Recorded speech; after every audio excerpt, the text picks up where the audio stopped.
এই সামান্য বেড়া টপকে কিন্তু মাঝে মধ্যে বাঘ লোকালয়ে চলে আসে।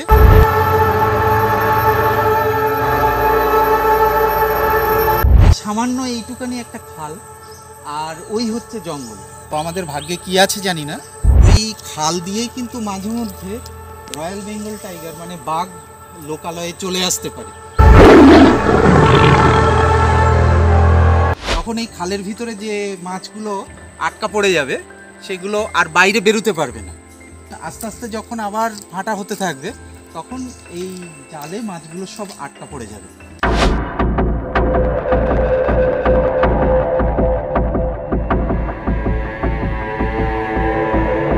নমস্কার বন্ধুরা, আমরা এই মুহূর্তে দাঁড়িয়ে রয়েছি জঙ্গল এবং লোকালয় যেখানে মিশে গেছে এরকম একটি জায়গাতে।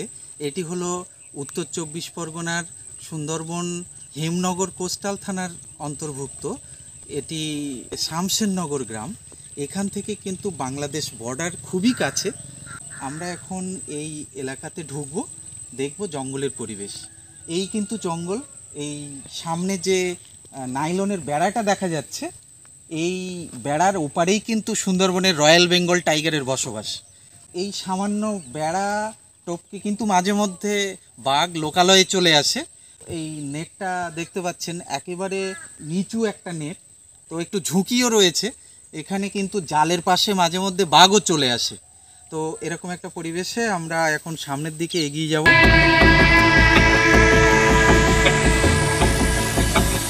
এটা কিন্তু আগের পুরনো নদী বাঁধ ছিল। আমরা আগে যে উঁচু নদী বাঁধে দাঁড়িয়েছিলাম, এখন নিচু যে নদী বাঁধটা আমরা দেখতে পাচ্ছি এটা এখন ব্যবহৃত হয় না। এখান থেকে জোয়ারের জল টপকে কিন্তু এদিকে চলে আসে। আর এখন ভাটার সময় আমরা দেখতে পাচ্ছি এই যে সরু খালটা রয়েছে, এই খালটা থেকে জল খুব সরু হয়ে নিচে নেমে আসছে। তো জোয়ারের সময় এই খালটা কিন্তু জলে ভরে যায়। এখানে এই চরে এই যে গর্তগুলো, ছোট ছোট গর্ত রয়েছে, এইগুলো কিন্তু লাল কাঁকড়ার গর্ত। এই আমরা আসছি, লাল কাঁকড়াগুলো গর্তের ভিতরে ঢুকে পড়ছে। সামনের দিকে সারি সারি লাল কাঁকড়া রয়েছে। ওদিকে তো বড় বড় গাছের জঙ্গল, কিন্তু এই খালের পাশ দিয়ে আমরা দেখছি ছোট ছোট ম্যানগ্রোভ। এখানে এই গাছগুলো কিন্তু একসময় বড় গাছে পরিণত হবে, এখন ছোট ছোট রয়েছে।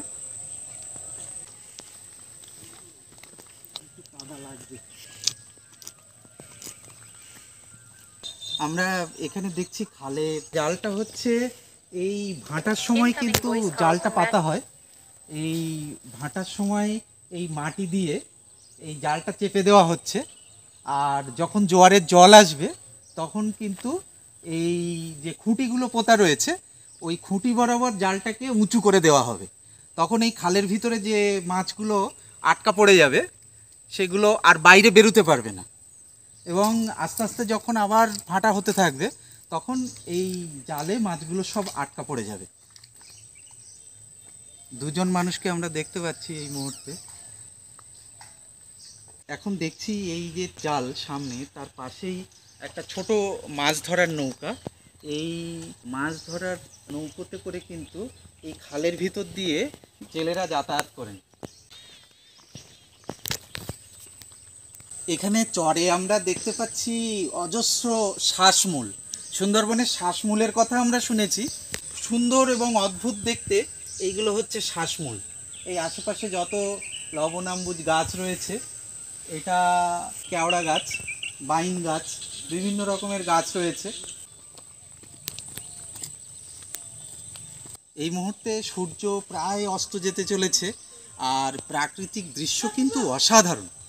এদিকে জঙ্গলের পরিবেশ একেবারে শান্ত, এবং লোকালয় থেকে অনেকটা দূরে এই এলাকা।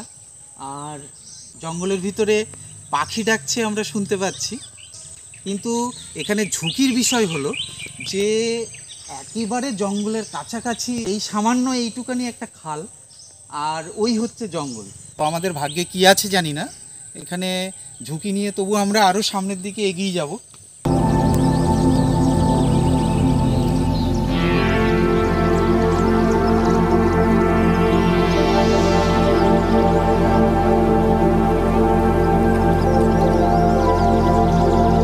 বিশ্ববাসী তথা আমাদের ভারতবাসীর কাছে গর্বের এই সুন্দরবন জঙ্গল, কিন্তু বিভিন্ন দূষণের কারণে সুন্দরবন আজ দূষিত হয়ে পড়ছে। এখানে আমরা দেখতে পাচ্ছি বিভিন্ন প্লাস্টিকের বোতল, কাঁচের বোতল সব ভেসে এসছে। নিশ্চয়ই এগুলো নদীতে ফেলা হয়েছিল। এগুলোর কারণে কিন্তু বিভিন্ন জলজ প্রাণী তাদের বিভিন্ন রকমভাবে ক্ষতি হচ্ছে। তো এগুলো আমাদের খেয়াল রাখতে হবে যে যত্রতত্র নদীর মধ্যে এই প্লাস্টিকের বা কাঁচের বোতল যেন আমরা না ফেলি। আমি এখন যে জায়গাতে দাঁড়িয়ে রয়েছি, আমার ঠিক পিছনে একটা খাল জঙ্গলের ভিতরে ঢুকে গেছে। এই খাল দিয়ে কিন্তু স্থানীয় মৎস্যজীবী যারা তারা জঙ্গলে প্রবেশ করেন। ওইখানটা কিন্তু যে জাল দেওয়া রয়েছে, জালটা অনেকটা নিচু, আর ওই খাল দিয়েই কিন্তু মাঝে মধ্যে রয়্যাল বেঙ্গল টাইগার মানে বাঘ লোকালয়ে চলে আসতে পারে। আমরা এই খালের পাশে এখানটা হেঁতাল গাছ দেখতে পাচ্ছি। এই হেঁতাল গাছ কিন্তু বাঘের খুব প্রিয় জায়গা, খুব পছন্দের থাকার জায়গা, এবং বেশিরভাগ মানুষ যারা জঙ্গলে দুর্ঘটনার মুখোমুখি হন তারা কিন্তু এই হেঁতাল গাছের পাশেই, মানে হেঁতাল গাছের ভিতরে বাঘ লুকিয়ে থাকে, আর সেখানেই দুর্ঘটনাগুলো বেশিরভাগ ক্ষেত্রে হয়ে থাকে। আমরা এখন যে জায়গাতে দাঁড়িয়ে রয়েছি এখানটা কিন্তু বেশ কাদা। পুরো জোয়ারের সময় এই জায়গাতে আসা কিন্তু খুব মুশকিল। লাল কাঁকড়া, এখানে একটা কেওড়া গাছ রয়েছে। এখানে প্রচুর সারি সারি কিন্তু কেওড়া গাছ রয়েছে দেখলাম। বেশ কয়েকটা কেওড়া গাছ পরপর রয়েছে। গাছগুলোকে স্পর্শ করলে সত্যি একটা অন্যরকম অনুভূতি পাওয়া যায়। সুন্দরবন জঙ্গলের ম্যানগ্রোভ, তার মধ্যে অন্যতম একটা গাছ হচ্ছে এই কেওড়া গাছ।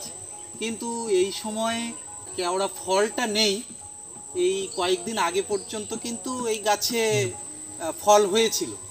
এই মুহূর্তে একেবারেই শেষ বলা চলে, কোনো ফলই আর এখন চোখে পড়ছে না।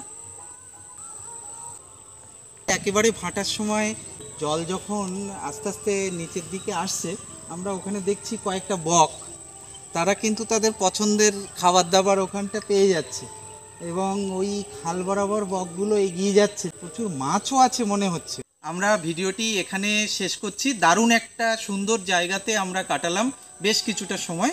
ভিডিওটিতে অবশ্যই লাইক করবেন, কমেন্ট করবেন, আর আমাদের চ্যানেলটি সাবস্ক্রাইব করে পাশে থাকবেন। আবার দেখা হবে এরকম নতুন ভিডিও নিয়ে। সবাই ভালো থাকবেন, সুস্থ থাকবেন। নমস্কার।